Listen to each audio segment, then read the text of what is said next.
It began with the sound of waves breaking against the shore and the faint ringing of monastery bells calling the faithful to prayer.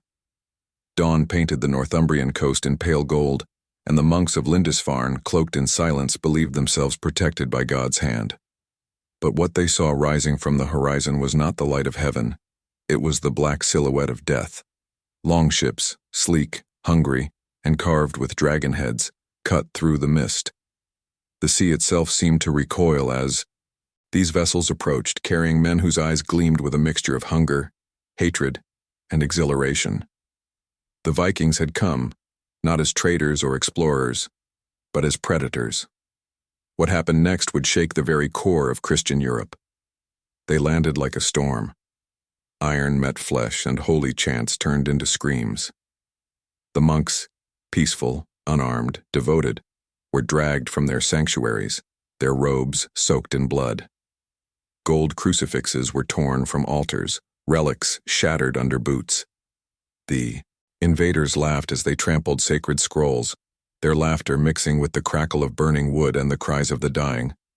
Imagine it, the sacred island, once believed to be the cradle of English Christianity, transformed into a charnel house. The air thickened with smoke and salt, the ground slick with blood. No one had ever seen such barbarity directed at a place of peace. For centuries afterward, chroniclers would write of this day in trembling hands, calling it not merely a raid, but a revelation of the apocalypse itself. What drove them to such cruelty? Was it greed, desperation, or something far darker? An oath to their gods demanding rivers of blood in return for favor on foreign shores. As we uncover the story behind the Viking raids on coastal monasteries, remember this. What happened at Lindisfarne was not an isolated act of violence. It was the opening note of a century of terror that would reshape the spiritual map of Europe. If this glimpse into the dawn of Viking brutality shocked you, let me know in the comments. What do you think drove these warriors to defile holy ground? Don't forget to like this video and subscribe to join us as we dive deeper into the darkest chapters of history. News of Lindisfarne traveled faster than any ship.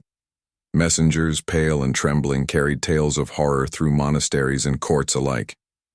The word Viking began to take on a meaning that froze the blood, a whisper of unstoppable brutality. Coastal monasteries, once symbols of serenity and learning, became fortresses of fear. Priests buried their relics deep in the earth, praying that God's wrath would not come by sea again. But the sea had become their enemy.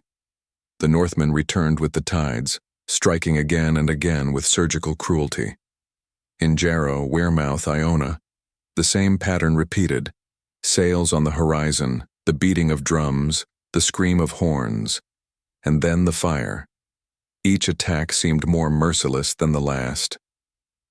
The monks who survived spoke of men who laughed as they killed, who seemed intoxicated by destruction itself. To the Christian mind, this was no mere warfare. It was blasphemy. The monasteries were not fortifications. They were sanctuaries. Their wealth was not in armies but in manuscripts, knowledge, and the fragile hope of divine order. The Vikings shattered that illusion. They showed that even the holiest ground could be defiled, that no cross could shield the faithful from steel. Imagine the despair of those left behind, charred ruins where sacred chants once echoed, blood staining the stone floors that had seen centuries of prayer. Survivors wandered in shock, whispering of red-bearded giants and eyes that gleamed like molten iron. To them, the invaders were not men. They were demons in flesh, sent to test the faith of Christendom itself. And yet, beneath the horror, something deeper was stirring. Every burned monastery was a message, every slaughtered monk a declaration. The Northmen were not just raiding for gold. They were waging a war of symbols against the very heart of the Christian world. Their axes cut more than flesh. They carved their names into the fear of an entire continent. By the end of that first generation of raids, the coastlines of England, Scotland, and Ireland were littered with ruins. Bells no longer rang, candles no longer burned. The silence left in their wake was more haunting than any scream. for it was the silence of faith shaken, of a civilization realizing that its gods might not be listening after all.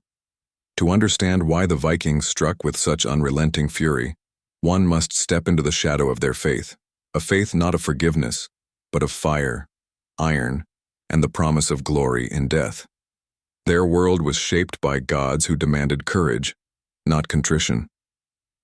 Odin watched from his high seat, one eye gleaming, craving sacrifice. Thor, the thunderer, reveled in the clash of battle and the roar of storms. And to die sword in hand was not tragedy. It was transcendence. To them, the monasteries of the Christian coast were not sacred. They were symbols of weakness. The monks, cloaked in humility, living by prayer and abstinence, embodied everything the Norse despised. To raid a monastery was to strike at an alien world, a world that dared to call their gods false. Every blow of the axe was both conquest and defiance, a bloody sermon delivered in the name of a pantheon that demanded proof of worth through violence.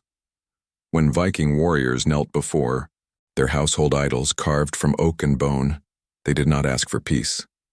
They asked for storms, for spoils, for the chance to carve their fate into the skin of the world.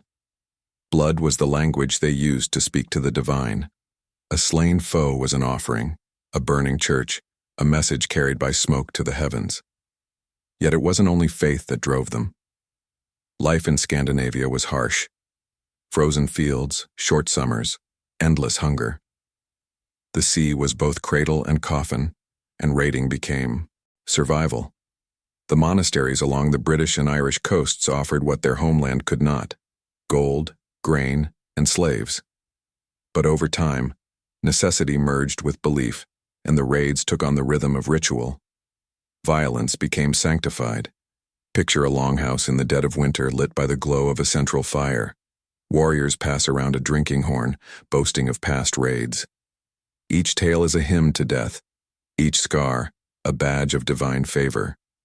They believed that when the final battle came, Ragnarok, they would stand beside their gods, their names sung by the Valkyries. To die nameless, untested, was to fade into the void. To burn a monastery and return with treasure and tales was to live forever. The clash between these two worlds, one of silent prayer, the other of roaring conquest, was inevitable. On one side, men who believed salvation came through peace. On the other, men who believed eternity was won through slaughter. And when their worlds collided, the seas turned red, and heaven itself seemed to tremble. The year after the first raids, Europe began to change, not with a single event, but with a creeping dread that spread like rot beneath the surface of faith. The monks who once illuminated manuscripts with gold and devotion now worked in fear. Each flicker of light from the sea was an omen. Every gust of northern wind carried the scent of fire. For centuries, monasteries had been the heart of knowledge, the sanctuaries where civilization was kept alive through parchment and prayer. Now they became symbols of helplessness. Pilgrims no longer traveled to them for blessings. They avoided them, whispering that the hand of God had turned away. The very stones of the cloisters seemed to mourn, their walls scarred by smoke and blood.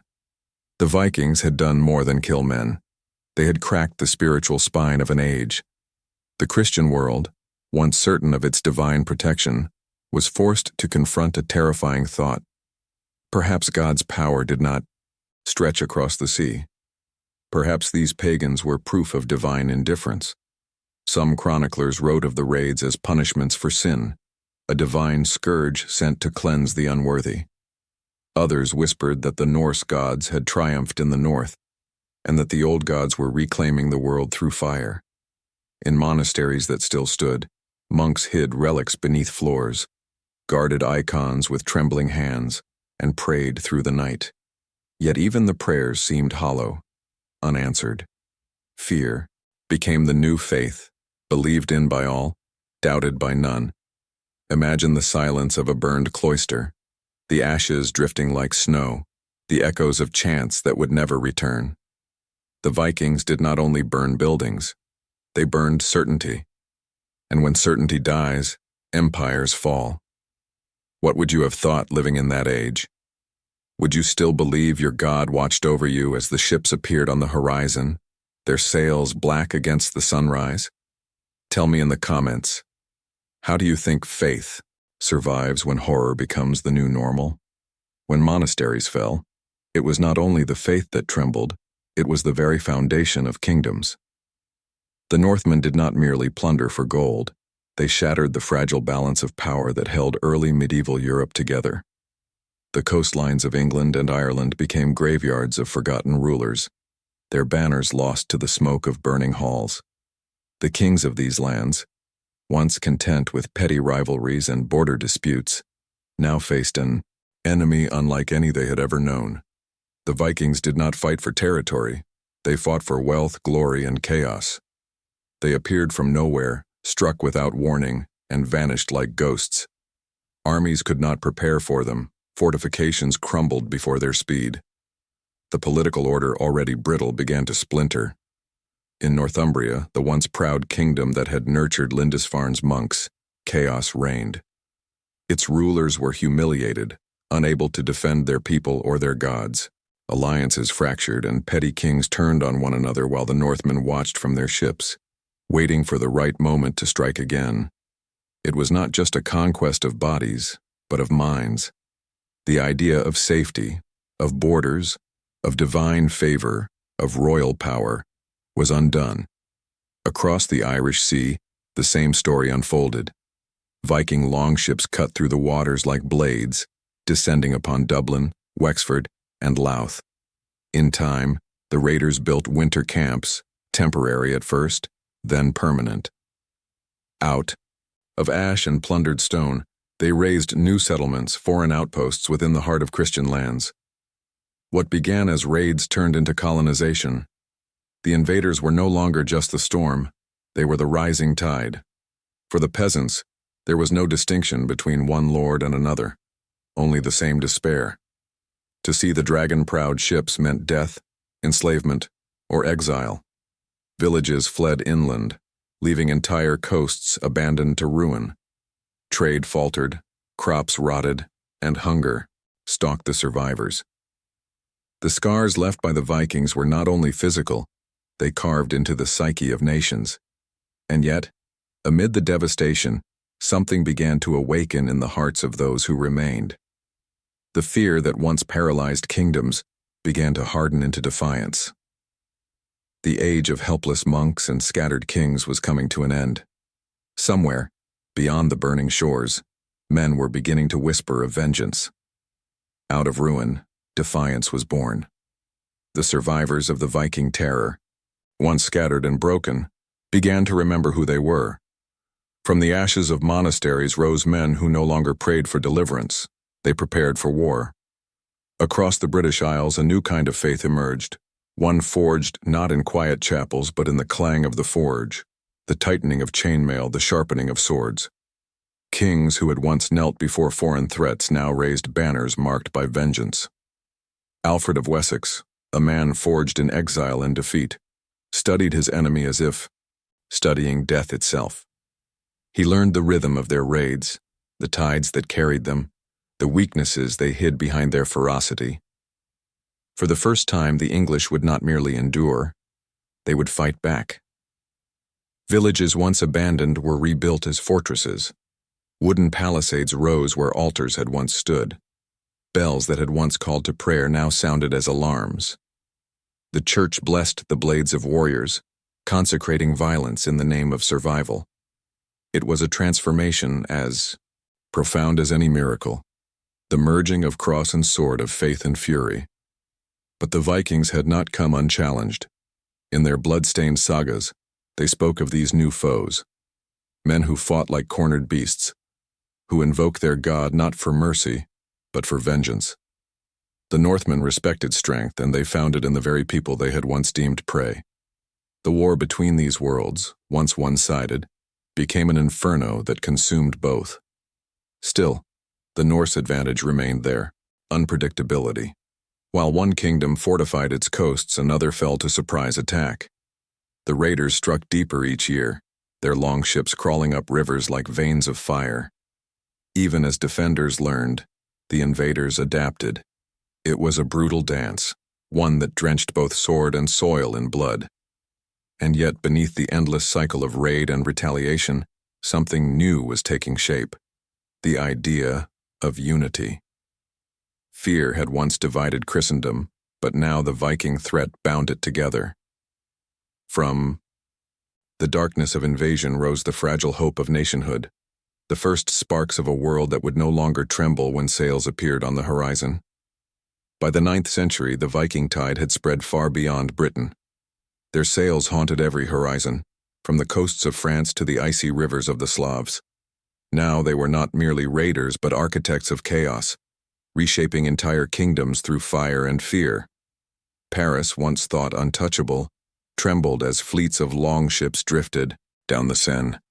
The walls of the Carolingian Empire, once blessed by emperors and bishops alike, began to crack beneath the weight of northern steel.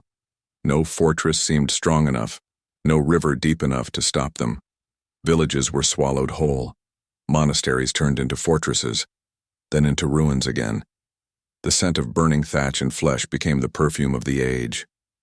For the first time, even kings began to pay the price of survival in gold, offering tribute to the Northmen in exchange for peace.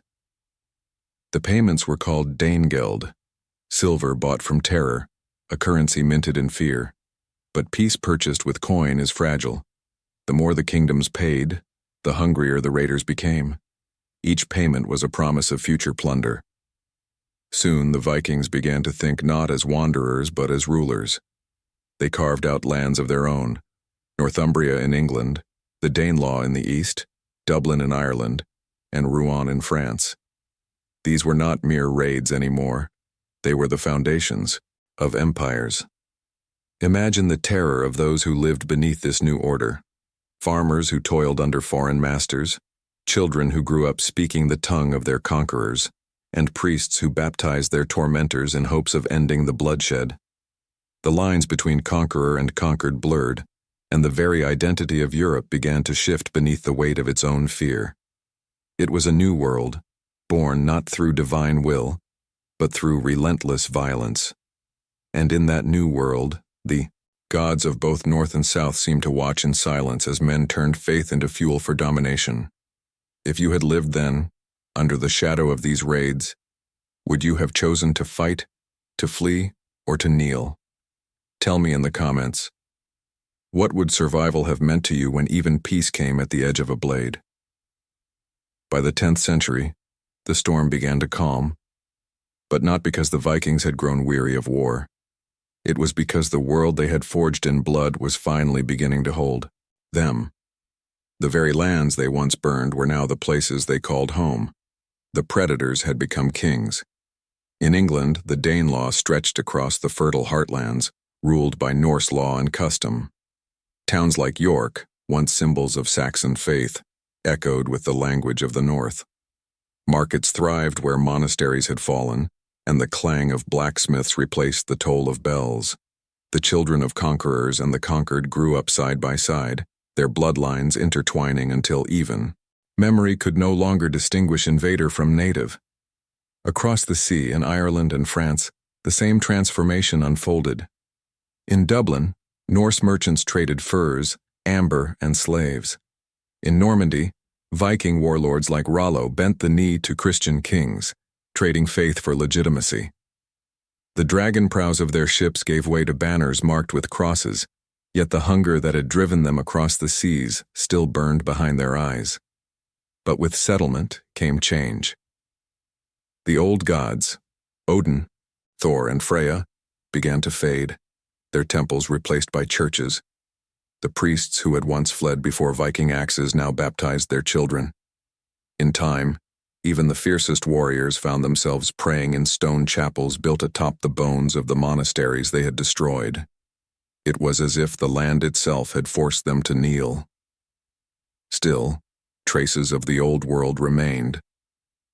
In their sagas, the Norse continued to sing of Valhalla and of heroes who faced death laughing.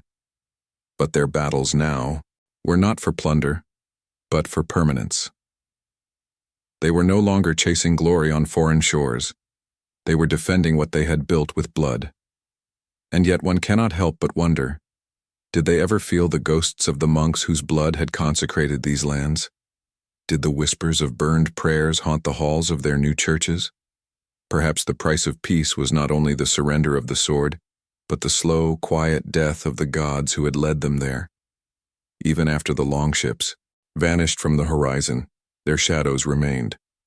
The age of raids may have ended, but the memory of terror lingered in every prayer, every legend, every ruined cloister that stood as a scar upon the land. Europe had survived, but it was no longer the same. In the centuries that followed, chroniclers tried to make sense of what had happened. Some wrote of divine punishment, a trial sent to test the faithful. Others spoke of the Northmen as agents of chaos, embodiments of a pagan curse.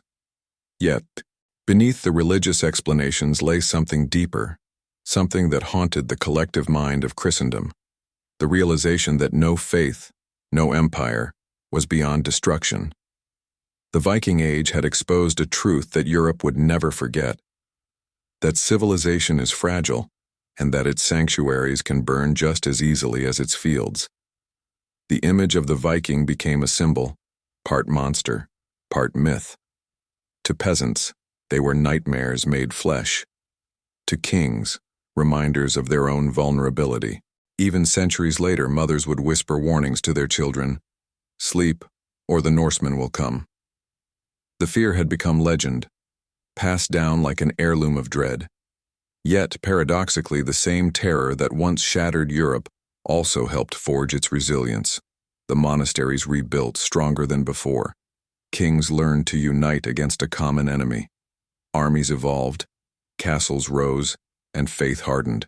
The Viking raids had been a crucible, brutal, merciless, but transformative. From the Yati, ashes of fear, a new Europe emerged, one more aware of its fragility and more determined to defend its soul. Still, the ghosts remained. In every storm that battered the coast, in every flame that flickered in a chapel's candlelight, people saw echoes of the longships. The Norse had not merely changed the map, they had carved their presence into the psyche of a continent.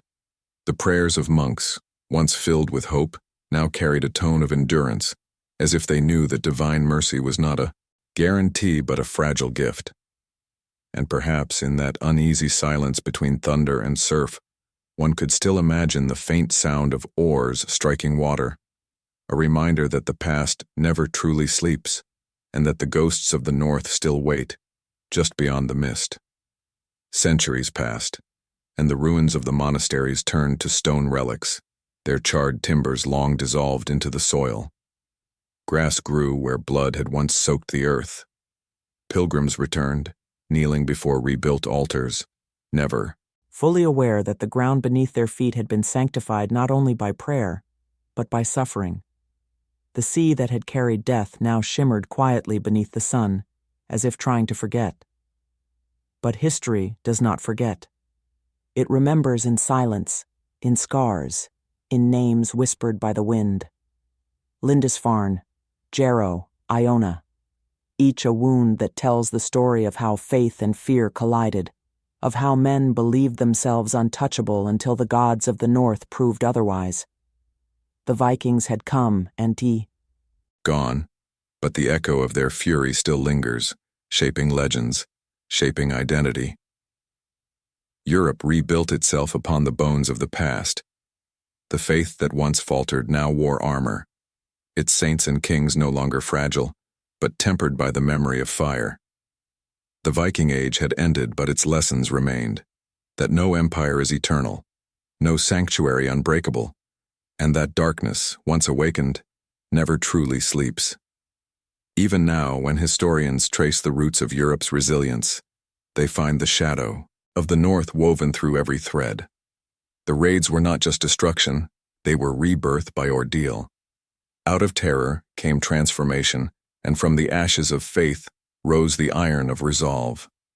So next time you stand before the sea, listening to the rhythm of waves and wind, remember what those waters once carried.